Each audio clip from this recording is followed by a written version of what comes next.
नमस्कार मित्रों, धर्म मीमांसा में आप सबका स्वागत है। कृष्णाय वासुदेवाय हरये परमात्मने प्रणतक्लेशनाशाय गोविंदाय नमो नमः। वसुदेवसुतं देवं कंसचाणूरमर्दनं देवकी परमानन्दं कृष्णं वन्दे जगद्गुरुं।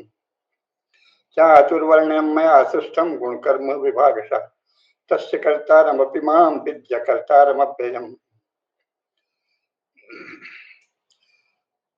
एवं प्रवर्तितं चक्रं नानुवर्तयति यः अघायुः इंद्रियारामो मोघं पार्थ स जीवति। मित्रों, आज जो विषय हम लोग ले रहे हैं वो सारे देश के लिए एक अप्रत्याशित घोषणा है, उस पर केंद्रित है। वो घोषणा क्या है हम सब लोग जानते हैं कि पहलगाम में मुस्लिम आतंकवादियों ने निर्दोष हिंदुओं का वध कर दिया और दिखा दिखा कर वध किया कि हम जान रहे हैं कि तुम हिंदू हो इसलिए मार रहे हैं। ऐसा घिनौना दुष्कर्म, असहनीय दुस्साहस सामने आया, जिससे सारा देश व्यथा और क्रोध से भर गया। और मोदी जी ने भी उस व्यथा और उस क्षोभ और क्रोध को अभिव्यक्ति दी और सेना को आदेश दे दिया कि जैसा आप समय और तरीका और लक्ष्य तय करें, आपको पूरी शक्ति दी जाती है और इनको आतताइयों को सबक सिखाना है। जो इन्होंने किया है उसका इनको सबक सिखाना है। तो सारा देश अभी उसी भाव में डूबा हुआ था। पाकिस्तानी भी चिल्ला रहे थे कि बस ये हमको तो मार ही डालेंगे और युद्ध शुरू करने वाला है और ये और वो। संयुक्त राष्ट्र संघ तक गुहार लगाई जा रही थी। तो सब उसी भाव में रंगे थे। सारे देश में एक सात्विक क्रोध और एक प्रचंड देशभक्ति का उभार था। नागरिकों के बीच अन्य कोई बात भी नहीं हो रही थी। कोई तरह तरह की सरकारी सुविधाएं लेने की अभी इस समय कोई चर्चा नहीं थी। हमको ज्यादा सुविधा मिले, दूसरे को अधिक मिल रही है, हमको कम मिल रही, आदि आदि जो सामान्य चर्चा होती रहती है। आरक्षण को लेकर जो असंतोष होता है वह सब अभी बंद था और सब में एक राष्ट्रभाव ही व्यापक था। ऐसी स्थिति में भारतीय जनता पार्टी की सरकार ने जनगणना की घोषणा की है, तो वो सबको अप्रत्याशित लग रहा है। लेकिन शासन मोदी जी का है और उनके साथ जयशंकर, अमित शाह, राजनाथ सिंह आदि आदि बड़े सुलझे हुए परिपक्व राजपुरुष सत्ता में हैं और इतना बड़ा संगठन है और इसके साथ उनके पीछे खड़ा हुआ राष्ट्रीय स्वयंसेवक संघ भी है, जो 100 वर्षों से तरह तरह के राजनीतिक उतार चढ़ाव देखते हुए भी अविचल ढंग से अपने जो भी उनका लक्ष्य हो, उनका घोषित लक्ष्य तो हिंदू राष्ट्र था जो अब शायद शिथिल हो गया है, जो भी उनका लक्ष्य हो, राष्ट्र में परम वैभव लाना एक घोषित लक्ष्य था दूसरा, और मन में जो लक्ष्य हो इसके अतिरिक्त उस दिशा में लगातार आगे बढ़ रहा संगठन है। हम सब देख रहे हैं बड़ी कुशलता से, बड़े विरोधों के बावजूद धीरे धीरे सत्ता बनाया और उसके स्वयंसेवक सत्ता में चारों तरफ फैल गए। तो ऐसे परिपक्व संगठन जो कि स्पष्ट रूप से कुशलता से राजनीति, रणनीति, कूटनीति सभी चीजों में दक्ष होकर काम करते रहे हैं और बहुत ही प्रतिकूल परिस्थिति में यहाँ तक चल कर आए हैं, वे इतने महत्वपूर्ण विषय पर सोचे न हो, ऐसा हो नहीं सकता। इसलिए ये नहीं कहा जा सकता कि उन्होंने अचानक निर्णय लिया या किसी के दबाव में निर्णय लिया, या लेकिन जो भी निर्णय लिया वो जनता को अचानक लग रहा है, सर्वसाधारण को अप्रत्याशित लग रहा है। लग रहा है ये कहां से आ गया, ये कहां से आ गया। ये इसलिए भी लग रहा है कि अभी कुछ समय पहले तक जब राहुल गांधी ने ललकार कर संसद में कहा था कि जातीय जनगणना तो हम करा के रहेंगे, तब मोदी जी भी हंसे थे और भाजपा के लोगों ने उनका उपहास उड़ाया था और सारे देश में ये लगा था कि ये तो कुछ बहुत सोच समझ कर बोलने वाला व्यक्ति नहीं है, विदेशों से प्रेरित अवश्य है, लेकिन विदेशों का भी लगता है कि भारत में विदेश की जो भारत विरोधी शक्तियां हैं, उनको कोई अधिक ब्रिलियंट, अधिक दक्ष, अधिक कुशल व्यक्ति नहीं मिला, तो इसी को पकड़ लिए हैं, जैसा भी हो इसी से काम चलाते हैं। इस प्रकार राहुल गांधी के देश में नितांत अगंभीर छवि थी, लेकिन अचानक इस घोषणा से राहुल गांधी बहुत बड़े भविष्य दृष्टा, कम से कम निकट भविष्य को देख सकने वाले राजनेता सिद्ध हो रहे हैं। उन्होंने कहा था कि हम जातीय जनगणना करा कर रहेंगे और समस्त भाजपा ने उसका विरोध किया था। तो अभी तो यही लग रहा है कि उन्होंने जो कहा वो करा लिया। तो खैर ये तो भीतरी बात है और ये भाजपा जाने और कांग्रेस जाने। कांग्रेस तो जगह जगह प्रदर्शन कर रही है, पोस्टर लगा रही है, श्रेय ले रही है कि राहुल गांधी जी ने जो चाहा था वो करा लिया, हमको काम कराना आता है, हम जो चाहते हैं वो करा लेते हैं। अगर तो भाजपा के शीर्ष नेतृत्व ने उन्हें ये लीक कर दिया था कि हम ऐसा करेंगे, तो ये भी बड़ी विचित्र बात है। कांग्रेस को अगर श्रेय देना चाहती है भाजपा की, देश में जो कांग्रेस की गिरती हुई छवि है उसको उठाना चाहती है, क्योंकि बाकी जो पार्टियां हैं वो बड़ी उत्पाती हैं, उपद्रवी हैं, उनके रहने से बहुत ही अगाध स्थिति होती है, तो कांग्रेस को भले उसका नेता अयोग्य है इसलिए कभी भी दबोचा जा सकता है, लेकिन उसको किसी तरह खड़ा करो, वही विपक्ष में रहे, ये भी योजना हो सकती है। जो भी हो, पहली नजर में देखने पे तो ये लग रहा है कि राहुल गांधी को दिखता था कि क्या होगा, और जो उन्होंने घोषणा की थी कि हम जातीय जनगणना करा कर रहेंगे, वो सही सिद्ध हुई। इसलिए अब उस विषय में कांग्रेस जाने भाजपा जाने, हम लोगों को तो मूल विषय में रुचि है। मूल विषय ये है कि जातीय जनगणना हो रही। अब कायदे से तो ये नितांत सामान्य बात होनी चाहिए थी। जनगणना हर 10 वर्ष में होती ही है, 10 वर्ष में नहीं हो तो 20 वर्ष में कई बार हुई है, लेकिन जनगणना तो निश्चित है। तो जनगणना में जाति भी लिखी ही जाती है। तो अब जातीय जनगणना शब्द जो बोला जा रहा है वो किस लिए बोला जा रहा है, इस पर विचार करना चाहिए। क्योंकि जो भी जनगणना होती है वो केवल नाम तो नहीं लिखा जाता, सरनेम जिसे कहते हैं, कुल नाम, वो भी लिखा जाता है। व्यक्ति का नाम, पिता का नाम, उसकी जाति, सब लिखा जाता है। तो जातिवार जनगणना तो सदा से हो रही है, उसके आंकड़े नहीं प्रकाशित किए जाते। तो अब ये जो कहा गया है कि जातिवार जनगणना करेंगे, वो क्या है, और हर बार जातिवार जनगणना होती थी तो वो क्यों नहीं प्रकाशित किए जाते थे तथ्य। ये प्रश्न जो लोग राजनीतिक रूप से थोड़े भी सजग और संवेदनशील हैं, उनके चित्त में उठना स्वाभाविक है कि ये कोई राजनीतिक खेल हो रहा है। लेकिन हम पहले मूल बात पर आते हैं कि ये है क्या मामला। ये जो जाति पर इतना शोर चला है, ये कब से चला है। तो बहुत संक्षेप में, क्योंकि समय कम है और थोड़े में ही सब बातें कहनी है, संक्षेप में स्मरण दिला दें कि अंग्रेज जब यहाँ भारत में, आधे भारत में कुछ प्रभावी हुए, हिंदू राजाओं और कुछ मुस्लिम नवाबों के सहयोग से, उन्होंने शेष जो धर्मनिष्ठ राजा थे जो उनको भगा रहे थे मार मार के, तात्या टोपे, नानाजी, महारानी लक्ष्मीबाई आदि, उनके विरुद्ध हिंदू राजाओं ने और कुछ मुस्लिम नवाबों ने अंग्रेजों का साथ दिया, और अंग्रेज इसी तरह महारानी लक्ष्मीबाई, नानाजी पेशवा और तात्या टोपे आदि सबके नेतृत्व में जो महान धर्म अभियान चल रहा था, उसको पराजित करने में सफल हुए, और वो आधे भारत में शासक हो गए। और उन्होंने घोषणा की कि हम भारतीय राजाओं के अपने मित्र राजाओं की सीमा में कोई हस्तक्षेप नहीं करेंगे, उनके उत्तराधिकार नियमों में कोई हस्तक्षेप नहीं करेंगे और उनको जो भी उनके यहाँ जैसा भी नियम चलता है चलने देंगे, वो अपने ढंग से शासन करें और हम अपने क्षेत्र में भी कोई प्रोटेस्टेंट चर्च का शासन नहीं लाएंगे, बल्कि समस्त प्रजा को उसके अपने अपने धर्म विश्वासों के अनुसार जीने देंगे और एक अच्छा राज्य लाने की कोशिश करेंगे। ऐसी घोषणा की जो एक प्रकार से संधि की घोषणा थी, है ना, कोई युद्ध की घोषणा नहीं थी। तो उसके बाद 90 वर्ष तक मुख्यतः हिंदुओं के सहयोग से अंग्रेजों का राज्य आधे भारत में चला। बड़े बड़े पदों पर हिंदू गए। शुरू में कलेक्टर, कमिश्नर आदि केवल अंग्रेज होते थे।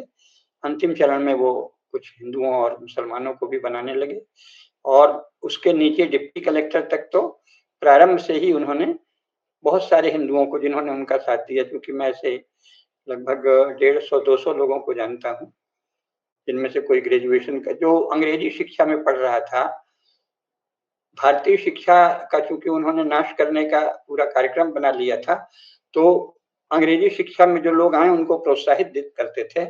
शुरू में जो बड़े थोड़े संपन्न घरों के लोग अंग्रेजी शिक्षा में गए, उनको वो जल्दी नौकरी दे देते थे। कोई अंग्रेज अफसर दौरे में आया और देखा अच्छा ये बहुत ही ब्रिलियंट लड़का है, तो 9th-10th में भी सर्विस दे देते थे।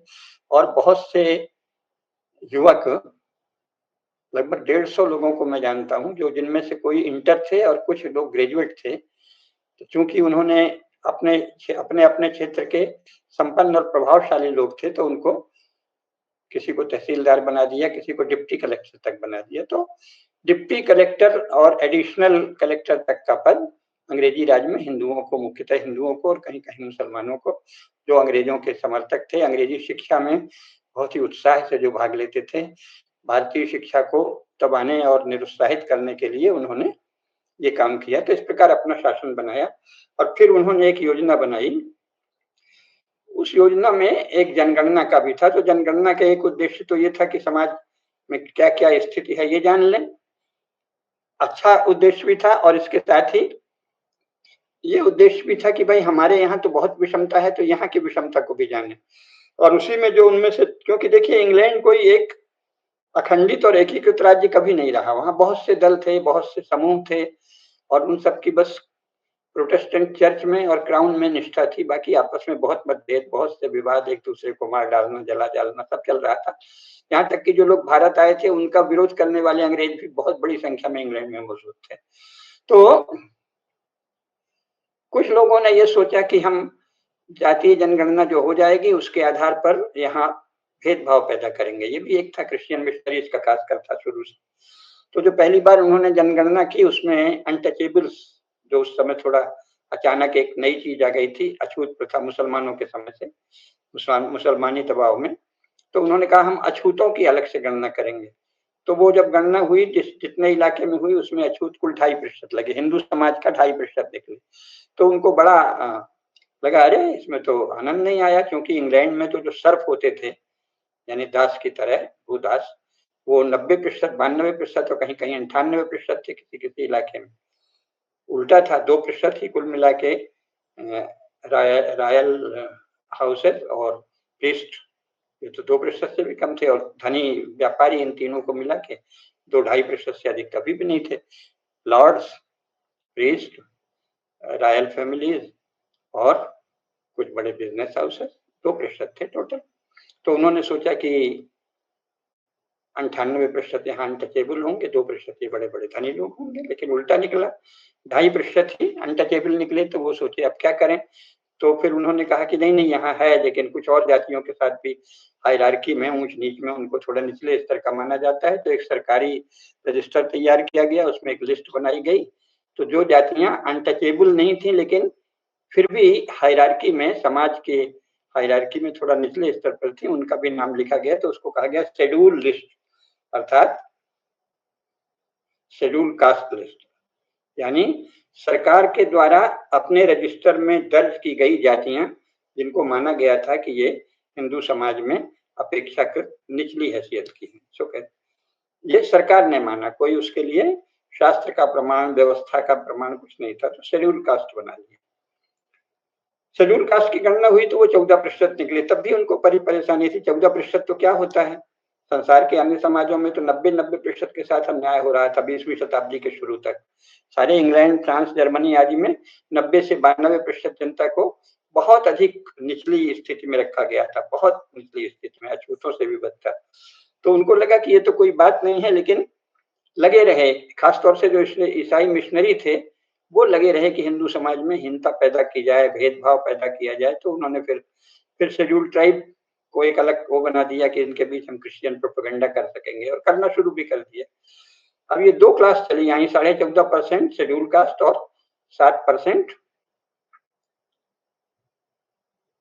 ये 7.5% शेड्यूल ट्राइब। अब ये क्या था, अंग्रेज जो हैं वो नाम तो जाति का लेते थे, लेकिन उनको केवल वर्ग की समझ थी। और अंग्रेजों को ये समझ में आ गई थी, खासतौर से जब कम्युनिस्ट पार्टी, कम्युनिस्ट इंटरनेशनल बना, तो सेकंड कम्युनिस्ट इंटरनेशनल में ये निर्णय हुआ कि दुनिया के दूसरे समाजों में कम्युनिज्म फैलाने के लिए हम वहाँ के समाज की व्यवस्था को छिन्न भिन्न करेंगे, वहाँ सेक्स संबंधी विकृतियां फैलाएंगे और अराजकता फैलाएंगे, वहाँ विवाह संस्था और परिवार संस्था को नष्ट करेंगे, और संपत्ति की संस्था को शोषण बताएंगे, सारे धनवानों को शोषक बताएंगे।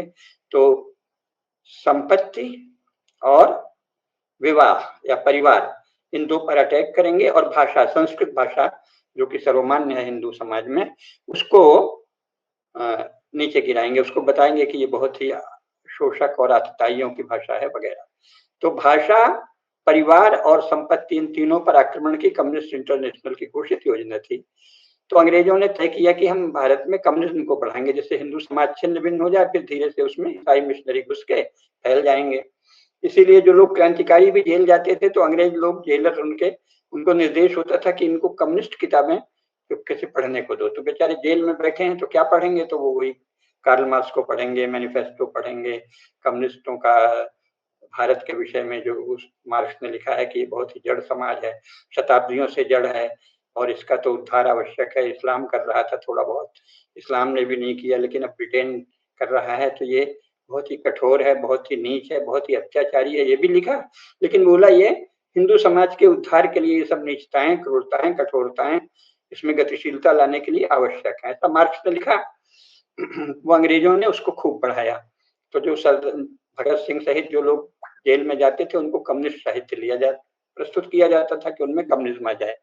तो उनमें संस्कार भी होते थे, हर एक आदमी गीता भी पढ़ता था, लोकमान्य तिलक का गीता रहस्य भी पढ़ता था और कम्युनिस्ट साहित्य भी पढ़ता था। तो इस तरह वो अंग्रेज चल रहे थे। अब जवाहरलाल अंग्रेजों के सबसे वफादार व्यक्ति थे, हम सभी जानते हैं। गांधी जी अंग्रेजों के परम मित्र थे और जवाहरलाल भी बढ़ चढ़कर अंग्रेजों के अपने आप को निष्ठावान बताते थे। तो उन्होंने तय किया कि नेताजी सुभाष चंद्र बोस चूंकि सफल हो रहे हैं और ऐसा लगता है कि उनकी सेना अचानक कहीं जापान के सहयोग से, जर्मनी के सहयोग से विजय न पाले, कोहिमा के पास उनको बहुत सफलता मिलने लगी, तो उन्होंने अचानक तय किया कि हम यहाँ से जाएंगे। उसके पहले तक कुछ नहीं तय था। अचानक उन्होंने ये तय किया कि हमको तो जाना है भारत छोड़कर। तो किसको जाएं, तो अपने अनुयायियों को देके जाएंगे जो कम्युनिस्ट भी है और हमारे प्रति निष्ठावान भी है। जवाहरलाल को चुना, गांधी से कहा कि इसी को चुनवाओ। कांग्रेस पार्टी ने जवाहरलाल को नहीं चुना था, तो गांधी जी से दबाव देके चुनवाया। तो जब जवाहरलाल आए तो उन्होंने भारत में कम्युनिज्म फैलाने का शुरू किया। तो कम्युनिज्म के अनुसार वो हिंदू समाज के विरुद्ध, हिंदू समाज की सभी प्रथाओं, मान्यताओं, विश्वासों को अंधविश्वास, पिछड़ा, दकियानूस आदि बताने का काम करने लगे और वैसी ही शिक्षा देश में फैला दी। अब उस समय जो अंतरराष्ट्रीय दबाव था और जो वातावरण था, जो वही लोग सत्ता में आ रहे थे जो इंग्लैंड या बाहर पढ़कर आए थे। जो भारतीय शिक्षा थी वो तो तिरस्कृत और अनादृत हो गई थी। तो अब ये लोग, अब हर समाज में ये आदत होती है कि जो हमारे अपने समय में जो बड़े लोग हों, धनी हों, प्रतिष्ठित हों, जिनको शासन और अन्य बड़े लोग पूछ रहे हों, उन्हीं की इज्जत करते हैं, उन्हीं का मुंह देखते हैं। तो ये सब लोग जो है, जो इंग्लैंड हो आए थे उनको, और जो अंग्रेजी शिक्षा पढ़ रहे थे उनको, चूंकि अंग्रेजों ने बहुत पढ़ाया, तो हिंदू समाज भी इनको बड़े आदमी समझ के इन्हीं की नकल करने लगा। नतीजा ये हुआ कि ये लोग जो बाहर पढ़ के आए थे, ये सब के सब कम्युनिज्म से प्रभावित लोग हो गए। तो इसमें से जो थोड़ा भारतीय संस्कार वाले थे और बहुत प्रतिभाशाली थे, ऐसे 2 लोग थे, आचार्य नरेंद्र देव और बाद में जयप्रकाश नारायण और इसके साथ ही राम मनोहर लोहिया। तो आचार्य नरेंद्र देव और जयप्रकाश नारायण शुरू में पक्के कम्युनिस्ट बन गए। नरेंद्र देव ने सोचा इसको भारतीय शब्दावली में क्या कहें, तो पदार्थवादी अद्वैतवाद कह दिया कम्युनिज्म को। लोहिया और प्रतिभाशाली थे तो उन्होंने कहा नहीं, मैं कम्युनिज्म की पोल भी बताऊंगा, एक भारतीय ढंग का कम्युनिज्म यानी सोशलिज्म विकसित करूंगा। इसके आधार पे उन्होंने कहा कि चूंकि सारे संसार में कम्युनिज्म जो है वो क्लास वार से, वर्ग युद्ध से फैलता है, जो धनी वर्ग है या जिसको वो शासक वर्ग कहते हैं, उसको शोषक कहते हैं, उसको शोषित वर्ग जिसे वो कहते हैं, जो शासन में नहीं है, उससे लड़वाकर राजनीति को आगे बढ़ाना। शासक और शासित, शोषक और शोषित, इनके बीच युद्ध ही वर्ग युद्ध है और इसी के लिए कम्युनिस्ट काम करते थे और कम्युनिस्ट कर भी रहे थे। जवाहरलाल नेहरू स्वयं इसी दिशा में काम कर रहे थे, लेकिन बड़े संभल के। व्यावहारिक राजनीति में वो बड़े चतुर थे, तो दिखे नहीं, हम ऐसा नहीं दिखें कि हम इनको लड़ा रहे हैं, क्योंकि हमको अपने जो अपना समाज है ब्राह्मण आदि का, उसके बीच भी इज्जत पानी है, तो बड़ी कुशलता से चल रहे थे। तब राम मनोहर लोहिया ने सोचा कि हम इसमें नया दिखाएं, तो उन्होंने जातियों कह दिया कि भारत में जातियां ही वर्ग हैं।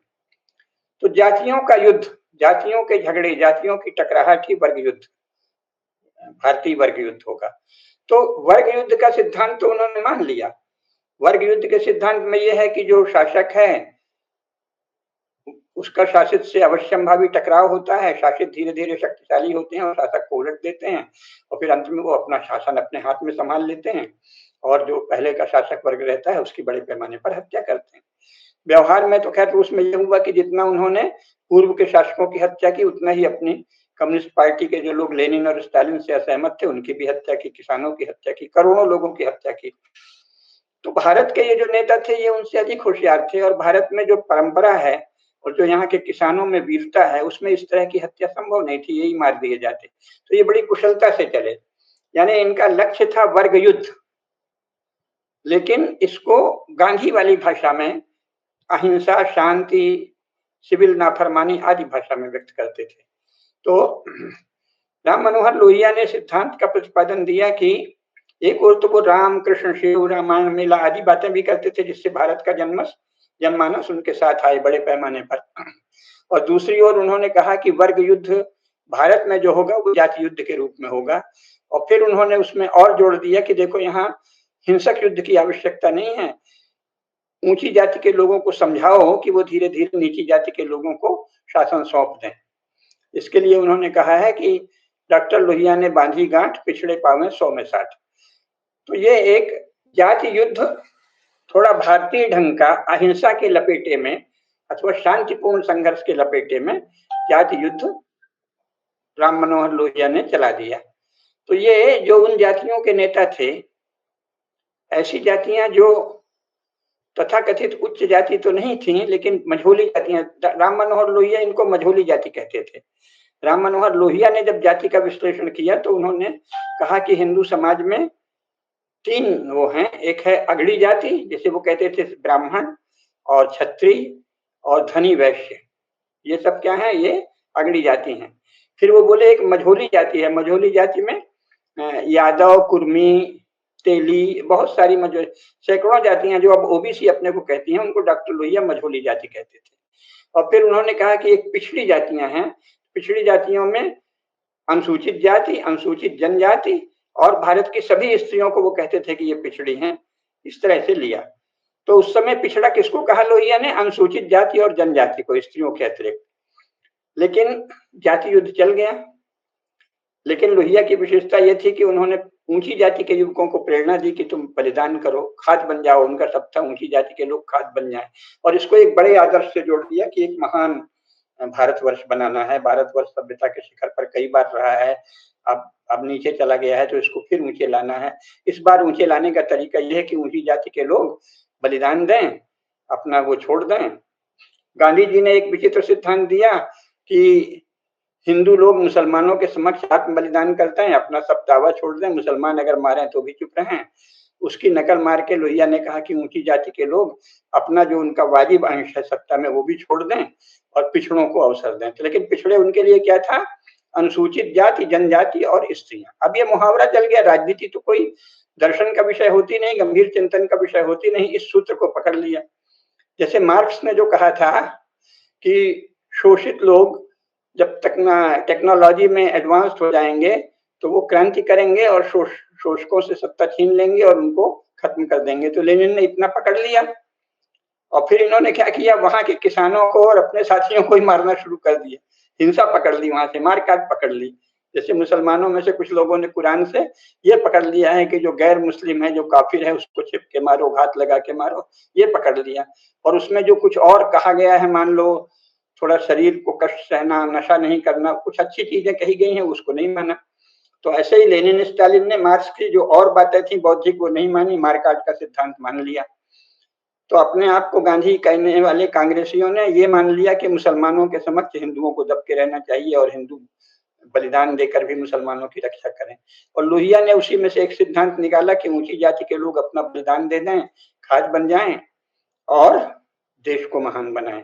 अब ये इतना शक्तिशाली भाषण उनका होता था कि बहुत ऊंची जाति के युवक, हमारे जैसे भी बहुत से युवक आ गए, कोई बात नहीं, हम जीवन में कभी कोई पद नहीं पाएंगे, कोई हमारे कुल परंपरा को भी कोई पद नहीं मिलेगा, हम खास बन जाएंगे, देश को महान बनाने के लिए हम खास बन जाएंगे।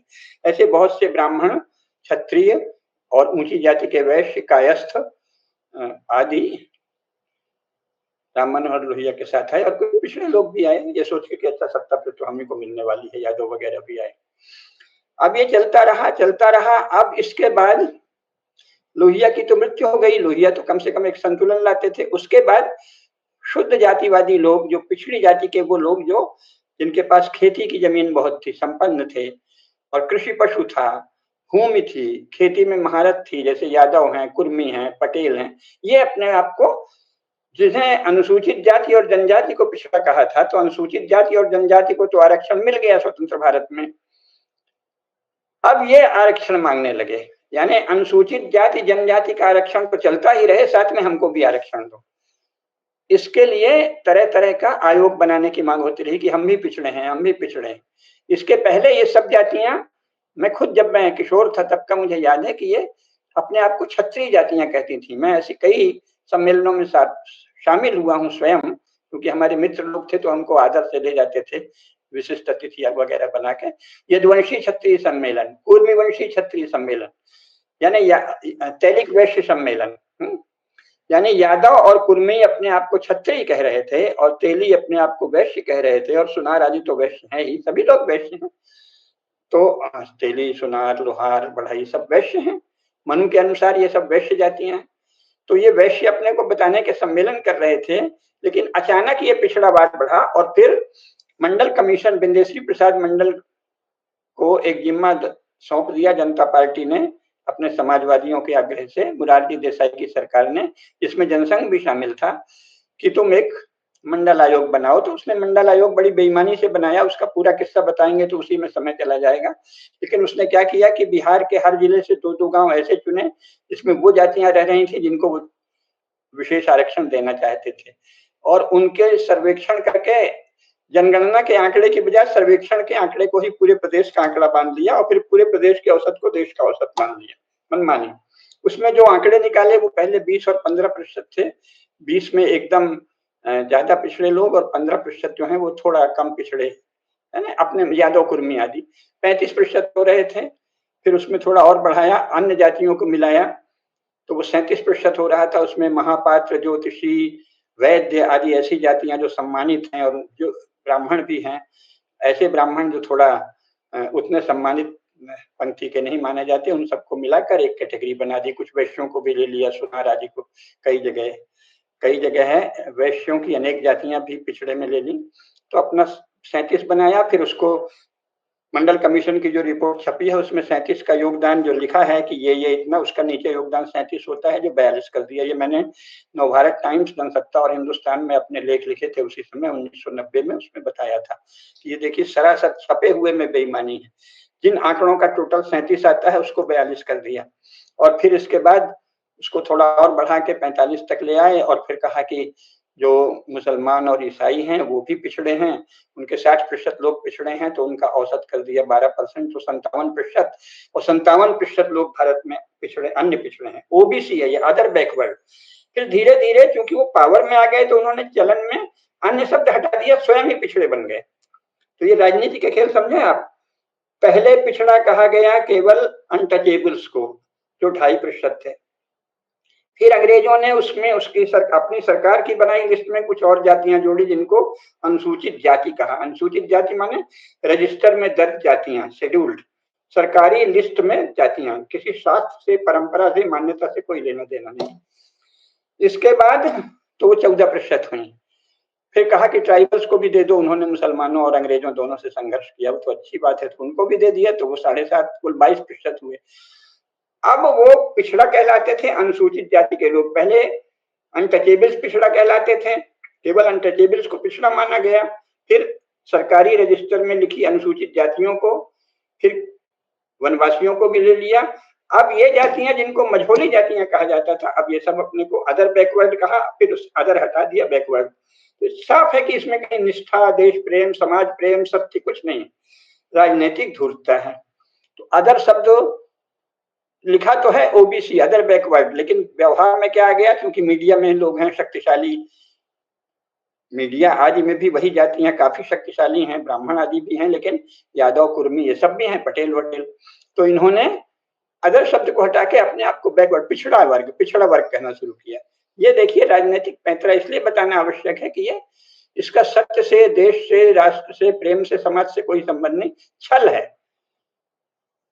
ओबीसी धीरे धीरे बैकवर्ड बन गया। अब कहां बैकवर्ड चले थे, अनटचेबल, अंग्रेजों ने बनाया उसको शेड्यूल कास्ट। अब ये जो भारत सरकार में लोग आए, जनता पार्टी की सरकार, उसके पहले कांग्रेस ने भी काका कालेलकर का एक वो बनाया था, पर वो रिपोर्ट को लागू नहीं किया। अब ये बिंदेश्वरी प्रसाद मंडल ने बना दिया, जिसमें बहुत सारी जातियां शामिल कर ली मनमाने ढंग से, और कह दिया ये अन्य बैकवर्ड है, और फिर इनको बैकवर्ड ही कहने लगे। अब वो पिछड़े हो गए, और जो अनुसूचित जाति थे वो अपने आप को दलित कहने लगे। तो ये राजनीतिक शब्दावली बदलती है। तो इस पृष्ठभूमि में अन्य पिछड़ा वर्ग को आरक्षण दे दिया गया, जो भारतीय राष्ट्र और हिंदू समाज के साथ बहुत बड़ा अन्याय है। क्योंकि अन्य पिछड़ा वर्ग जिसे कहा जाता है, उसमें ऐसी जातियां शामिल हैं जो ब्राह्मणों से, और जो राजा नहीं रहे हैं, साधारण क्षत्रिय रहे हैं, ऐसे क्षत्रियों से, और छोटे दुकानदार जो हैं वैश्य, ऐसे वैश्यों से कई गुना अधिक संपन्न। यादवों के पास कई जगह, कुछ उनमें एक आध तो गरीब भी होंगे, कोई बकरी चराते होंगे वगैरह, लेकिन अधिकांश यादवों के पास बहुत ज्यादा कृषि भूमि है, खेत हैं, खेती है, गाय बैल हैं, भैंस है, यानी संपन्न जातियां हैं, और रौब वाली जातियां हैं। और कुर्मी जो हैं वो खेती में बहुत आगे हैं, तेली जो हैं वो तैलिक व्यापार में आगे हैं, फिर अन्य तो सुनार लोहार सब है, सब शिल्पी जातियां हैं, वणिक जातियां हैं। कृषि गोरक्ष वाणिज्यम वैश्य कर्म स्वभावजम गीता कहती है, मन ने भी इनको वैश्य कहा है। तो वैश्यों को भी पिछड़ा कह दिया, और ऐसा बताने लगे जैसे ये सब शूद्र हैं। तो अब शास्त्र से मतलब नहीं, इतिहास से मतलब नहीं, सत्य से मतलब नहीं, झूठा पॉलिटिकल प्रोपेगेंडा चल रहा है। और ये इतना शक्तिशाली है क्योंकि शासन में यही है। और शुरू में समाजवादी दौर में शिक्षा और संचार माध्यमों पर शासन का पूर्ण नियंत्रण था, अब भी है लेकिन अब कुछ कम है, थोड़ा शिथिल हुआ है, सोशल मीडिया के कारण का दौर आया है, और वैसे भी शिथिल हुआ है। लेकिन पहले तो शासन का नियंत्रण शिक्षा और संचार माध्यमों में था। तो फिर जो जहां वो प्रचार कर दिया, तो लीजिए साहब ये सब शूद्र ही हो गए। यानी जो शास्त्रों में वैश्य हैं, जो जमीन में जिनके पास खूब से खेत हैं, गाय हैं, बैल हैं, भैंस हैं, व्यापार है, शिल्प है, हुनर है, वाणिज्य है, वो सब भी कह रहे हैं ये भी हजारों साल से हिंदू समाज अन्याय करता रहा। तो हिंदू समाज था क्या भला? अगर हिंदू समाज सारे ही बड़े बड़े खेती के मालिकों से, बड़े बड़े गाय भैंस आदि के स्वामियों से, बड़े बड़े हुनरमंद शिल्पियों से, जो बड़े बड़े भवन अट्टालिकाएं बनाते थे उसके मालिक होते थे, जगह जगह मंदिर बनवाते थे, कई जगह हैं, ये तेली का मंदिर, ये सुनार का मंदिर, वो बढ़ई का मंदिर, वो अहीर का मंदिर, कितने सारे मंदिर बनवाए हैं, वहां लिखा मिलता है कि ये मंदिर फलाने तेली ने बनवाया था, बढ़ई ने बनवाया था उसने। अब वो सब इनके अनुसार शूद्र हो गए। तो स्पष्ट है कि ये एक ऐसी स्थिति है, और ऐसी स्थिति में अगर जनगणना हो रही है, एक तो होता है कि जनगणना में सब तथ्य आ जाएं, बहुत अच्छी बात है, पता चल जाए कि किस जाति के पास कुल कितनी संपत्ति है, संपत्ति के सभी प्रकार लेखे में लिए जाएं कि भूमि, खेती और व्यापार और वाणिज्य और शिल्प और हुनर और शासन में, शासकीय सेवाओं में नौकरी और निजी सेवाओं में भी नौकरी, ये सबके तथ्य आ जाएं, तो पता चले कि भाई वास्तव में किस जाति की क्या हैसियत है समाज में। लेकिन अभी जो प्रचार चल रहा है उसमें जाति जनगणना लिखा तो जा रहा है, जाति तो सदा लिखी जाती थी, लेकिन जो प्रस्तुत किया जाता है वो जाति नहीं वर्ग है, और वर्ग बनाए ही गए हैं वर्ग युद्ध के लिए।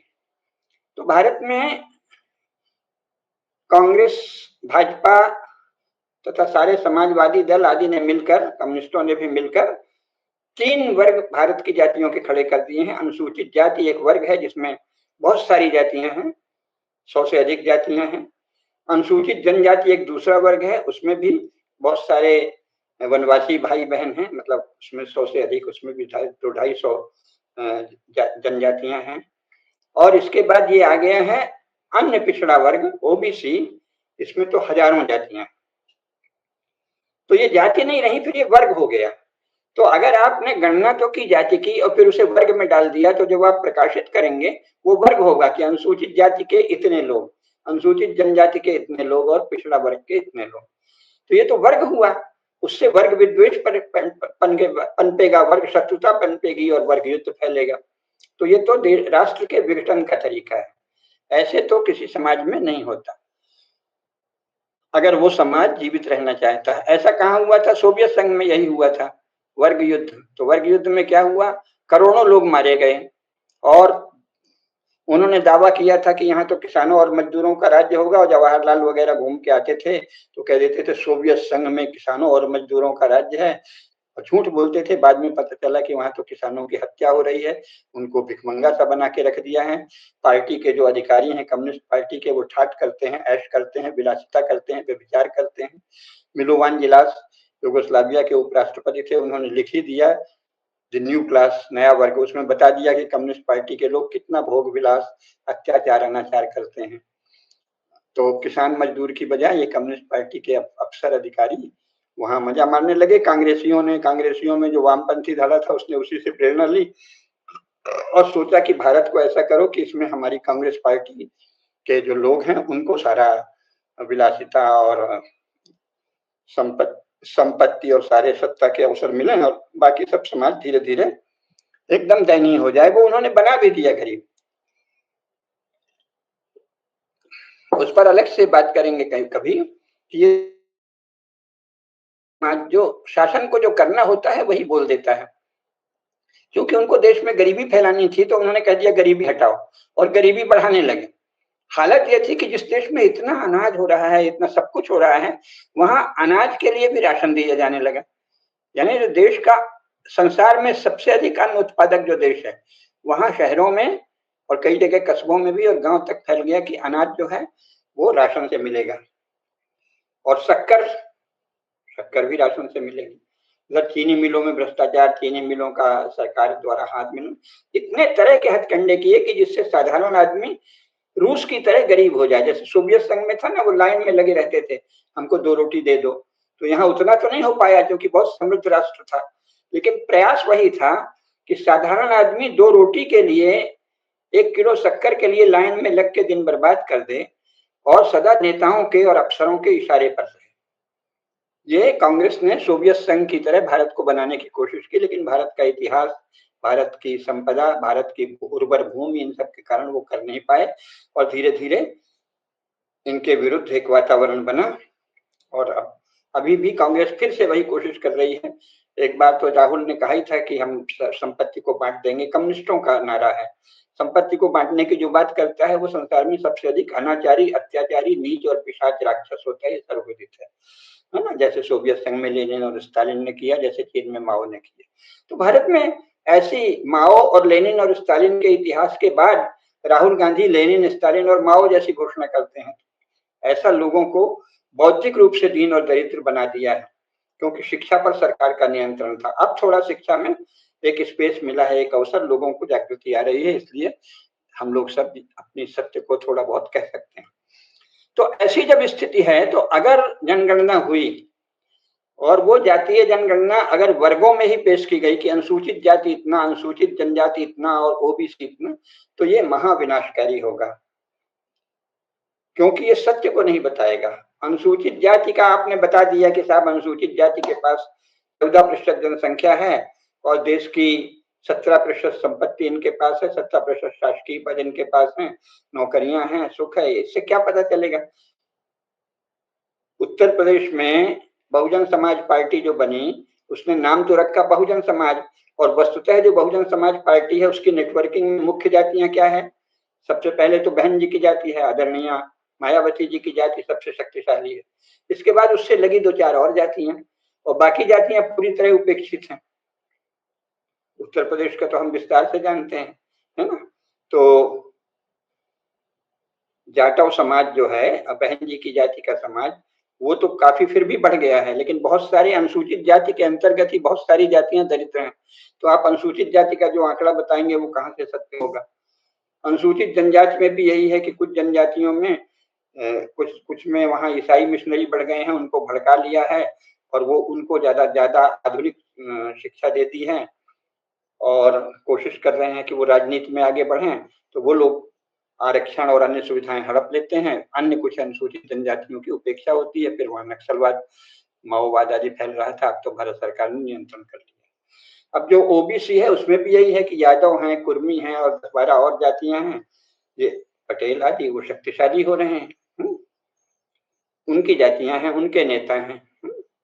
और बाकी तो उत्तर प्रदेश में तो यादवों का अद्भुत संगठन है और कोशिश करते हैं वो कि यादव ही सबसे ज्यादा शक्तिशाली। तो उसमें जो और हजारों जातियां हैं उनको क्या मिल रहा है? तो जब तक एक एक जाति का ब्यौरा नहीं इकट्ठा हो, यानी या तो जातीय जनगणना से जातिवार विवरण प्रकाशित हो, वर्गवार नहीं।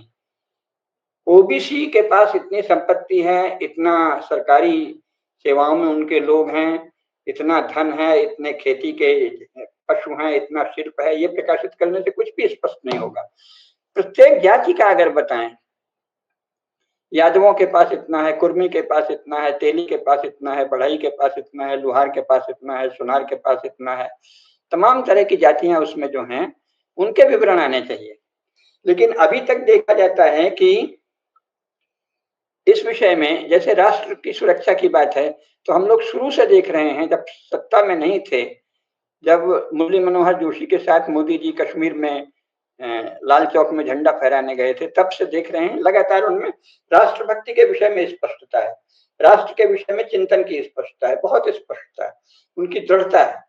शासन में आने पर वो दृढ़ता दिख रही है। हमारे सौभाग्य से हमारी सेनाएं सुदृढ़ हो रही हैं, उनको साधन दिए जा रहे हैं, उनको सज्जा दी जा रही है, उनको और अब तो उनको छूट भी दे दी गई है कि शासकीय मतलब सेना के द्वारा ही मुख्य निर्णय हो, प्रधानमंत्री के निर्देश के अंतर्गत उस सीमा में।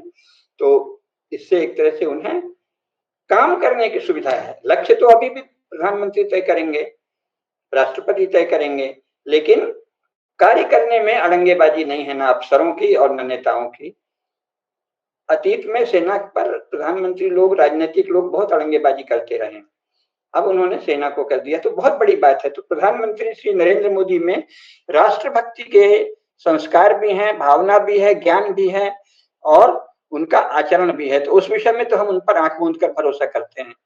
लेकिन ये जातियों के विषय में तो अभी कल तक जातीय जनगणना का विरोध कर रही थी भाजपा। एक और तो कहते हैं कि 2047 का भारत कैसा होगा, इतनी दूर तक सोचते हैं, तो सोचना ही चाहिए। किसी भी अच्छे राजनीतिक दल को कम से कम 100 वर्ष के विषय में तो सोचना चाहिए कि आज से सन 2125 में भारत कैसा होगा, ये तो अवश्य अभी से सोचना चाहिए। 2047 का अभी से सोच रहे हैं मोदी जी, कितनी शुभ बात है और बहुत ही सुंदर है। तो राष्ट्र के विषय में, राष्ट्र की उन्नति के विषय में, राष्ट्र की रक्षा के विषय में, सेना के विषय में और आर्थिक उत्कर्ष के विषय में मोदी जी बहुत अध्ययनशील, बहुत जागरूक, बहुत अनुभवी, बहुत ही कुशल, बहुत ही गंभीर कर्मठ व्यक्ति हैं और उनकी निष्ठा निर्विवाद है, सर्वविदित है। लेकिन ये समाज की आंतरिक व्यवस्था के विषय में न तो उनका कोई लेख सामने आया है, न संघ या भाजपा किसी का भी कोई स्पष्ट इमोशनल भावनात्मक नारेबाजी अलग बात है, लेकिन हिंदू समाज में अगर जाति नहीं रहेगी तो क्या इकाई रहेगी? अगर व्यक्ति इकाई रहेंगे तो वो समाज कैसा होगा? यूरोप में जहां व्यक्ति इकाई है वो कितना उच्छृंखल समाज है आप देख लीजिए, और वस्तुतः उसमें व्यक्ति थोड़ी इकाई रह जाता है। बड़े बड़े कारपोरेशन और बड़े बड़ी मार्केट फोर्सेस उनको बाहर ले जाते हैं, वो अपने एकेडमिक्स खड़े करते हैं, अपने बौद्धिक खड़े करते हैं। आज यूरोप में क्या हाल है और अमेरिका में क्या हाल है, वो जैसे कहते हैं उसमें वो है कि बच्चे का जो मर्जी हो, कोई लड़का कह दे कि मैं लड़की हूं तो भी आप आपत्ति नहीं कर सकते। हाँ, लड़की कह दे कि मैं तो लड़का हूं, ये तो एक बात हुई जो पराकाष्ठा पर पहुंची हुई। और इसके बाद 12 साल की उम्र की लड़कियां गर्भवती हो रही हैं, कुछ भी हो रहा है, फ्री सेक्स हो रहा है, बचपन से सेक्स एजुकेशन दे रहे हैं, तरह तरह का यौनाचार। कर्मठ भी हैं लड़के, ऐसा नहीं कि उनमें कोई दुर्गुण ही दुर्गुण है, लेकिन ये जीवन कोई सुंदर जीवन नहीं है। मान लीजिए कि आपने उनको बहुत सारी इंफॉर्मेशन दे दी, फीडबैक दे दिया, सूचनाएं दे दी, और स्वतंत्रता के नाम पे उनको, अंत में तो स्वतंत्र कोई होता नहीं है समाज में। आप बहुत सारी शक्तियां कार्य कर रही हैं, उनके अनुशासन में आप हैं। उस तरह का स्वतंत्र तो हमारे यहाँ वैसे भी बुरा माना जाता था। स्वतंत्र माने स्वैराचारी, मनमानी। जो अनुशासित है वही सच्चा स्वतंत्र है, कि मर्यादा में रहता है। हमारे यहाँ उसी को धर्म कहा गया। धर्म मर्यादा में रहना ही सच्ची स्वतंत्रता है। लेकिन व्यक्ति के विषय में पहले तो कल्पना कर ले कि इसकी अमुक अमुक जरूरतें हैं, व्यक्ति के जो भी एम्बिशन हो जाए, जो भी लालसा आ जाए, जो भी लिप्सा आ जाए, वो सब उचित है। तो इच्छाएं तो अनंत हैं, हमारे तो सभी शास्त्र यही कहते हैं। भागवत पुराण में कितना सुंदर कहा है, यत् पृथिव्याम व्रीह यवम हिरण्यम पशव स्त्रियः न दुह्यन्ति मनस्प्रीतिम पुंसाम काम हतस्य वही। सारे संसार में जो कुछ भी भोग के साधन है, वो भी अगर कोई भोग की लालसा से धधकता हुआ चित्त वाला व्यक्ति है, सारे संसार का साधन उसके चरणों में ला दो, भोग के लिए सैकड़ों स्त्रियां भी मिल जाएं, तो भी वो हृदय से प्रसन्न नहीं होगा। न दुह्यन्ति मनस्प्रीतिम पुंसाम काम हतस्य वही।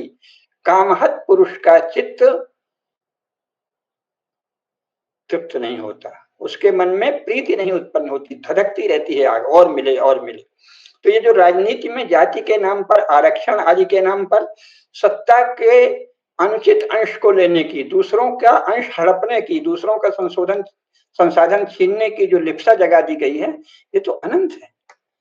यानी अब तो ये हाल है कि अपने आप को दलित कहने वाले तो ये कह रहे हैं कि हम तो ब्राह्मणों को मार के भगा देंगे, ये विदेशी हैं, और शासन केवल कुछ भी कह रहे हैं, वो कर पाएंगे या नहीं ये अलग बात है, करने की हैसियत किसी की नहीं है, डरने की बात नहीं। लेकिन ये तो वर्ग युद्ध की दिशा है, तो ये समझना चाहिए कि ये दिशा तो बहुत ही भयंकर है, और कभी भी इस दिशा से देश तो क्या, एक साधारण समूह भी सुखी नहीं रह सकता, है ना। तो इसको समझना चाहिए कि ये किस दिशा में जा रहा है। सवाल ये नहीं है कि आप क्या करेंगे। सामाजिक न्याय के नाम पर एक तो लगातार अन्याय हो रहा है, आरक्षण, अनुसूचित अनटचेबल्स को आरक्षण समझ में आता था, अनुसूचित जाति को आरक्षण 10 वर्ष के लिए डॉक्टर अंबेडकर ने कहा था, वो भी आप बढ़ाते गए, उसमें और जोड़ दिया गया। ट्राइबल का तो समझ में आता है, अनुसूचित जनजाति। अब अन्य पिछड़ा वर्ग से नाम से आपने तो पूरे समाज को ही बिना किसी पर्याप्त योग्यता को अर्जित सत्ता पाने का एक प्रतिस्पर्धा का भाव जगा दिया है। तो अगर जातीय जनगणना के नाम पर वर्ग गणना हुई, यानी गणना तो पहले जाति हुई, फिर उसे वर्ग में डाल दिया गया।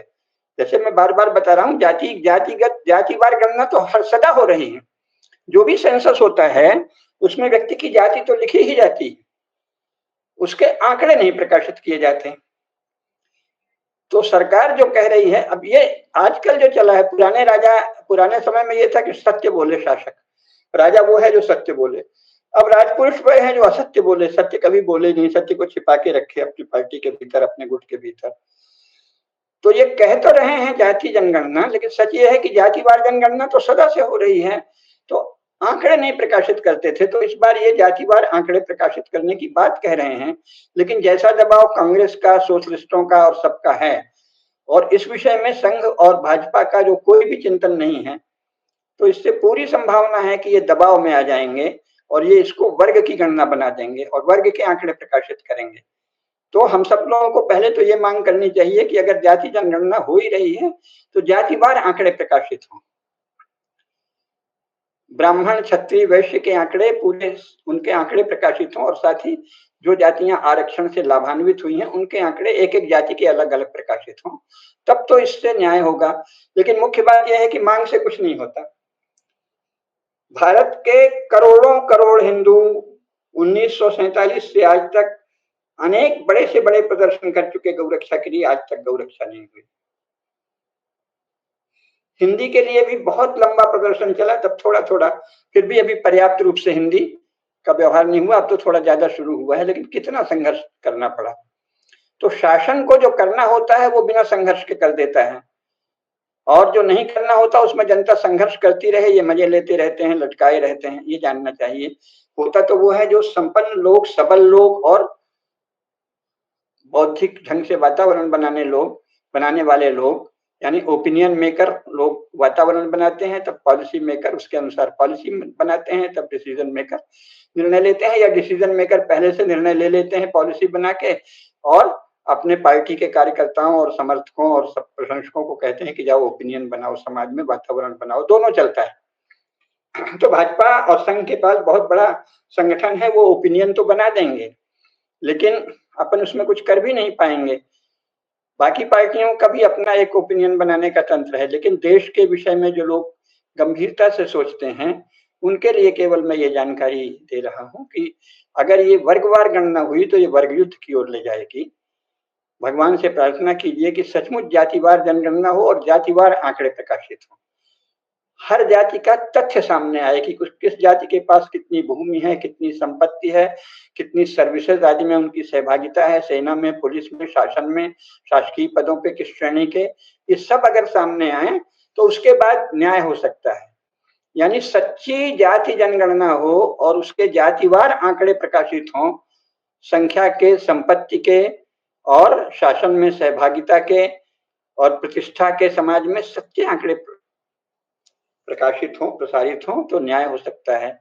लेकिन अगर ऐसा न करके नाम तो दिया जाति जनगणना और होगा वर्ग गणना, तो ये भारत कई टुकड़ों में आज से 50 साल के भीतर अवश्य बट जाएगा। इसको कोई रोक नहीं सकेगा, क्योंकि यूरोप में जाति के आधार पर ही नेशन स्टेट है। एंग्लो सेक्शंस का इंग्लैंड है, गाल या फ्रैंक लोगों का फ्रांस है, जर्मन लोगों का जर्मनी है, स्लाव लोगों के 3-4 राष्ट्र हैं, है ना, यूगोस्लाविया, चेकोस्लोवाकिया, सब स्लाव लोगों के राष्ट्र हैं।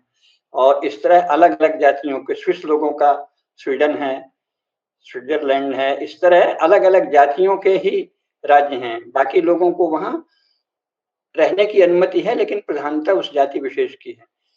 फ्रैंक लोगों की फ्रांस में प्रधानता है, जर्मन लोगों की जर्मनी में प्रधानता है, स्लाव लोगों की स्लाव देशों में प्रधानता है। तो यूरोप, संपूर्ण यूरोप मिला के भारतवर्ष के बराबर है। खासतौर से जब बड़ा पुराना अखंडित भारत था, वो संपूर्ण भारत यूरोप के बराबर था। अभी भी जो रूस को हटा दें तो शेष जो यूरोप है उसके बराबर वर्तमान भारत है।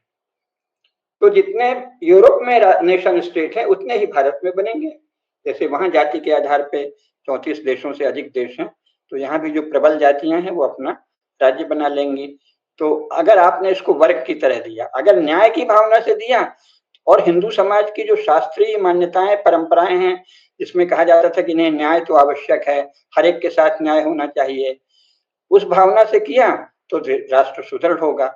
और मोदी जी की जैसी प्रवृत्ति है, हम मान के चलते हैं, भगवान से प्रार्थना भी करते हैं कि वो न्याय की भावना से जातिवार जनगणना के आंकड़े प्रकाशित करेंगे।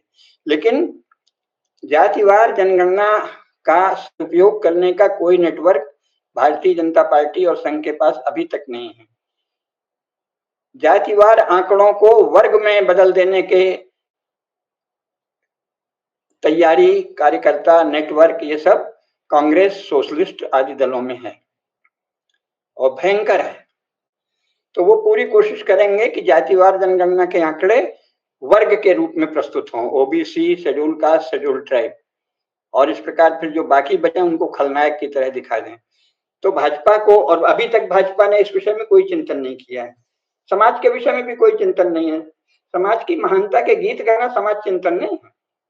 जैसा भारत में सब धर्मशास्त्रों में है, समाज की इकाई क्या हो, अगर जाति नहीं होगी तो परिवार होगा, तो फिर परिवारों का एक बड़ा समूह, तो इकाई तो माननी पड़ेगी। शासन भी है तो इकाइयों से ही चलता है ना। उनके आपस में संबंध कैसे हों, अभी तो आज तक ये भी नहीं है कि जो सिविल लॉज हैं उसमें तो सब है, उसमें तो व्यक्ति को इंडिविजुअल माना गया है, हर व्यक्ति स्वतंत्र है, पत्नी स्वतंत्र है, पति स्वतंत्र है, 18 साल के बाद बच्चा स्वतंत्र है। ये तो परिवार का ढांचा ही नहीं है। फिर आप अभियान चलाएंगे, बड़े बड़े संगठन चला रहे हैं परिवार बचाओ। अरे परिवार कहाँ से बचाएं जब तुमने कानूनी रूप से परिवार को मान्यता ही नहीं दे रखी है। पहले तो विधिक मान्यता थी ना परिवार की, सब प्रकार से नैतिक, विधिक, दार्शनिक, आध्यात्मिक मान्यता थी, तो परिवार दृढ़ थे, उसी का संस्कार अभी तक है। लेकिन भविष्य में परिवार कैसे बचेगा जब आपने व्यक्ति को सारे अधिकार दे रखे हैं परिवार के विषय में, और फिर समाज को कहते हैं, उपदेश देते हैं। कानून में वो स्थान होना चाहिए ना, जो कुछ हो रहा है कानून से हो रहा है।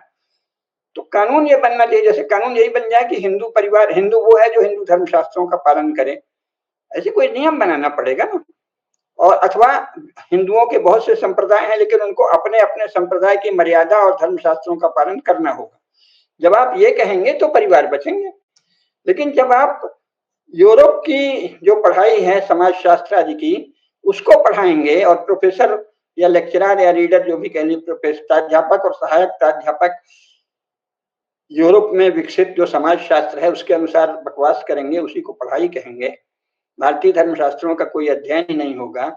नए बच्चे जो आएंगे उनको भी भारतीय धर्मशास्त्र का पता नहीं होगा, उसके पीछे क्या दर्शन छिपा है ये भी नहीं पता होगा, समाज के विषय में कैसी एकता की अनुभूति और भावना यहाँ है इतिहास में वो नहीं पता होगा, तो वो तो आपस में एक दूसरे से छीना झपटी होगी। परिवार, व्यक्तियों की छीना झपटी से परिवार टूट रहे हैं और टूटेंगे, और फिर जातियों की छीना झपटी से समाज टूटेगा, राष्ट्र टूटेगा। तो इस विषय में चिंतन करना चाहिए। मोदी जी सब जगह है योग्य और प्रतिभाशाली लोगों को अन्य क्षेत्रों में चुन रहे हैं, लेकिन इस क्षेत्र में तो कोई, न तो कोई प्रकाशन, न कोई पुस्तक। वो प्रशंसा आ जाएगी, राणा प्रताप का शासन अच्छा था, शिवाजी का। राणा प्रताप और शिवाजी के शासन के समय तो ये सब प्रश्न ही नहीं थे। कोई कह ही नहीं सकता था कि व्यक्तिगत स्वतंत्रता है और समाज परिवार को कोई अधिकार नहीं है, न तो छत्रपति शिवाजी महाराज के समय, न राणा प्रताप के समय। परिवार में किसका, मुखिया का क्या अनुशासन चलेगा, बाकी लोगों का क्या व्यवहार रहेगा, पति के क्या कर्तव्य हैं, पत्नी के क्या कर्तव्य हैं, इसको विधिक मान्यता थी, विधि पूर्वक ये सब तय था, क्योंकि शासन ही हिंदू धर्म से चल रहा था हिंदू राज्यों में। अब तो शासन हिंदू धर्म से चल ही नहीं रहा है, यूरोप की किसी न किसी विद्या या अनुशासन से चल रहा है। यहाँ तक कि राष्ट्र के विषय में भी अब राष्ट्रभक्ति की बात नहीं करते, राष्ट्रवाद कहते हैं, जो यूरोपीय विचार है। तो जब आपने भारतीय विचार ही छोड़ दिया है तो भारतीय आदर्श और भारतीय संरचना और भारतीय मूल्य के अनुसार परिवार कैसे चलेगा, असंभव है। जातियों में वो प्रेम कहाँ से आएगा जो कि सदा से रहा है, क्योंकि आपने तो जातियों को परस्पर प्रतिस्पर्धारत, युद्धरत राजनीतिक समूह बना दिया है। तो शिक्षा में वो चीज लानी पड़ेगी बलपूर्वक, और जो जातिवार जनगणना के आंकड़े अगर आए तो वो जातिशः क्रमशः प्रकाशित होने चाहिए। आप भी जहां भी हैं, जो भी आपकी शक्ति है, ये मांग कीजिए कि जातिवार जनगणना अगर हो ही रही है तो जातिवार ही उनका प्रकाशन हो, जाति के नाम पर वर्गवार प्रस्तुति नहीं हो कि schedule caste, schedule tribe, OBC. उससे सत्य ढक जाएगा, जातियों के साथ न्याय ढक जाएगा। तो जातिवार जनगणना शुभ हो सकती है अगर उसका प्रयोग सत्य पूर्वक न्याय के लिए किया जाए। जातिवार जनगणना महाअशुभ, महाविनाशक, राष्ट्र को नष्ट करने वाली बनेगी अगर उसका उपयोग वर्ग युद्ध के लिए, वर्गों के अनुसार चीजों को पेश करने, वर्ग के चश्मे से चीजों को रखने और वर्ग की तरह प्रस्तुत करने, जातियों को वर्ग में समाहित कर देने और इस प्रकार हजारों जातियों को अपने वर्ग की प्रबल जातियों के अधीन कर देने, प्रबल जातियों से दब कर रहने, और इस प्रकार जातियों का एक नेशन हो जाएगा, जातियों का एक संसार हो जाएगा, जातियों का एक व्यू हो जाएगा। वहां भी अन्याय होगा भाई। ओबीसी नामक अगर कोई मान लीजिए पिछड़ों का नेशन बन गया, ओबीसी नेशन, तो वहां भी यादव, कुर्मी और कुछ और जातियां अपना अपना चलाएंगी, बाकी जातियां फिर वहां विद्रोह करेंगी, फिर वो कहेंगी हमको अलग चाहिए। तो जब तक आप समाज के बारे में, राष्ट्र के बारे में, विश्व के बारे में, मनुष्य के बारे में, परिवार के बारे में भारतीय धर्मशास्त्र, सनातन धर्मशास्त्र की पढ़ाई नहीं करवाते, उनके अनुसार शिक्षा नहीं देते, उनके अनुसार राजन्य वर्ग, शासक लोग, भारतीय जनता पार्टी के लोग उस शास्त्रों को पढ़ते नहीं, विमर्श नहीं करते, चर्चा नहीं करते, संघ में भी सिवाय ऊंची ऊंची महात्म ज्ञान के कोई बारीकी से उसको देखना पड़ता है। तब न्याय क्या होता है, बहुत बारीकी से होता है ना। एंग्लो सेक्शन लॉ में भी कितनी बारीकी से बहस होती है। तो न्याय के लिए सूक्ष्मता से देखना पड़ता है कि क्या स्थिति है, कैसे सबके किसके साथ अन्याय हो रहा वास्तविक।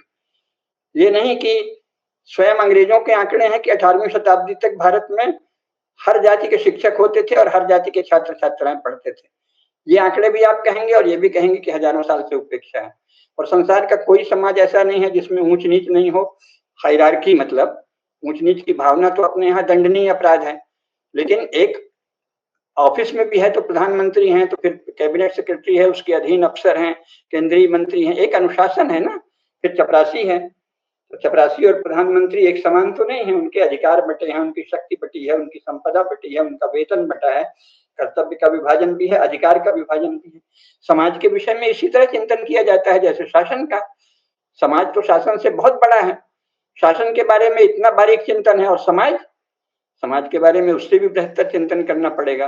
वो बेहतर चिंतन कांग्रेस या सोशलिस्ट पार्टी तो करेगी नहीं, वो तो हिंदू समाज को खा जाना, तोड़ना, उसको ईसाई बना देना, मुसलमानों को मौका दे देना कि 50 करोड़ लोग भारत के मुसलमान और ईसाई मिलकर हिंदुओं को दबोच लें और फिर धीरे धीरे हिंदू धर्म का नाश कर दें भारत से। पूरी तरह सार्वजनिक घोषणा भी करते हैं वो। शासन ने अभी तक उसके लिए जितना चाहिए ऐसा कुछ भी प्रबंध नहीं किया है। ठीक है, कांग्रेस ने इतना नाश कर दिया है कि भाजपा की मुश्किलें समझ में आती, लेकिन मेरा ये निवेदन है कि फिर भी तैयारी तो करनी पड़ेगी बौद्धिक। जैसे राष्ट्र के विषय में कितना, राष्ट्र की सुरक्षा के विषय में कितनी ज्यादा तैयारी मोदी जी ने की है, तो उसके परिणाम दिखते हैं। तो इस विषय में जाति की समाज में क्या स्थिति होगी, न्याय कैसे होगा जातियों के बीच में, जातियों की मर्यादा क्या होगी, इन सब पर चिंतन तो करना पड़ेगा। इसके साथ परिवार के विषय में चिंतन करना पड़ेगा। केवल जाति से नहीं होता, एक तो जाति का वर्ग बना दिया, वर्ग के भीतर अनेक जातियों के साथ अन्याय हो रहे हैं। इसी तरह आप परिवार पर भाषण देंगे और मन में तो सबकी आग धधकती रहेगी। अगर न्याय नहीं होगा, अगर पति को न्याय नहीं मिलेगा तो पत्नी को नहीं मिलेगी, वो मनमानी करेगी, सबको संतुष्ट करना पड़ता है ना। और संतुष्ट ऐसे करना पड़ता है दिखा के कि देखो ये न्याय है और ये तुम्हारी मर्यादा का अतिक्रमण है। इसके लिए शास्त्र रचने पड़ते हैं। शास्त्र पहले से रचे हुए हैं। वर्तमान भारत सरकार 1947 के बाद किसी शास्त्र को नहीं मानती, उसको ऐसे ही एक रैपिड रीडिंग है, आप चाहो तो पढ़ लो, चाहो तो नहीं पढ़ो। शास्त्रों का हिंदू समाज के लिए कोई अस्तित्व विधिक रूप से स्वीकार नहीं किया है भारत की किसी भी पार्टी ने। अब ये जो जाति है वो अगर वर्ग के रूप में आएगी तो ये विनाशकारी होगी, क्योंकि सारी दृष्टि तो कम्युनिस्ट है। भारत की हर पार्टी समाज के विषय में कम्युनिस्ट दृष्टि से प्रेरित है। अनुसूचित जाति, जनजाति और ओबीसी जैसे वर्ग बनाना, जातियों को वर्ग बनाना है, जो कि लोहिया की दृष्टि है, जो मूलतः कम्युनिस्ट दृष्टि है, और उसको भाजपा ने भी स्वीकार कर लिया है। लोहिया बहुत बड़े महापुरुष थे, अच्छे चिंतक थे, लेकिन उनकी एक ही मूर्खता हुई कि उन्होंने जाति को वर्ग कह दिया और जाति युद्ध का रास्ता बना दिया। अब जो लोहिया की गलती है आपको वही अपनाना है। और गांधी की एकमात्र गलती है कि उन्होंने हिंदुओं से कहा कि तुम आत्म बलिदान दो मुसलमानों के सामने। तो जो गांधी की गलती है, जो लोहिया की गलती है, दोनों की गलती स्वीकार करने के लिए संघ भाजपा है क्या? या सचमुच राष्ट्र का वैभव, डॉक्टर हेडगेवार का स्वप्न, परम पूजनीय गुरु जी का स्वप्न, पंडित दीनदयाल उपाध्याय का स्वप्न और चिंतन, उसके अनुसार और उसके पहले सनातन धर्मशास्त्र, बड़े बड़े मनीषी जो चले आए हैं, महर्षि वेदव्यास, महर्षि वाल्मीकि से लेकर एक से एक हैं, मनु हैं, शुक्र हैं, बृहस्पति हैं, चाणक्य हैं, बड़े बड़े राजा राजवंश चलते थे, चोल, चालुक्य, पांड्य, मौर्य, विक्रमादित्य आदि के जो वंश चले हैं, राजपूतों के इसमें गौरवशाली वंश चले हैं, सारे ही वंश हैं, परमार, चौहान, सिसोदिया, जितने भी भव्य वंश चले हैं, राठौर, कलचुरी, परमार, जिन्होंने व्यवस्थित रूप से शासन चलाया है, समाज चलाया है, उनका कुछ अध्ययन करके, शास्त्रों का अध्ययन करके कोई नीति बनेगी, या कम्युनिज्म से प्रभावित वर्ग युद्ध की भावना से सत्ता छीनने के लिए सारी राजनीति कर रहे, जिनके मन में राष्ट्र केवल एक कवर है, आवरण है, मजबूरी में राष्ट्र बोलते हैं, और इरादा है अपनी पार्टी के लिए सत्ता छीन लेना और दूसरी पार्टी को गर्त में डाल देना, अपने समाज के लिए, अपनी जाति के लिए सत्ता छीन लेना, बाकी जातियों को कच्चा दे देना। अगर ये दृष्टि से राजनीति चलेगी, ये दृष्टि से नियम बनेंगे, नीतियां बनेंगी, और जाति के जनगणना जैसे सुंदर काम भी वर्ग के लिए इस्तेमाल किए जाएंगे, तो ये राष्ट्र के लिए विनाशकारी होगा। जाति जनगणना शुभ है अगर वो जातिवार तथ्यों को प्रस्तुत करे और जातियों के मध्य न्याय की स्थापना करे। जातिवार जनगणना महाअशुभ होगी अगर वो जातियों के आंकड़े को वर्ग के रूप में प्रस्तुत करे और वर्ग युद्ध, वर्ग घृणा, वर्ग शत्रुता इनको प्रोत्साहन दे और बस मीठी मीठी बातें नेता लोग करते रहें। ये विनाशकारी होगा। यही कहना है। आज इतना ही। शेष फिर कभी। धर्म की जय हो, अधर्म का नाश हो, प्राणियों में सद्भावना हो, विश्व का कल्याण हो। नमः पार्वती पतये, हर हर महादेव।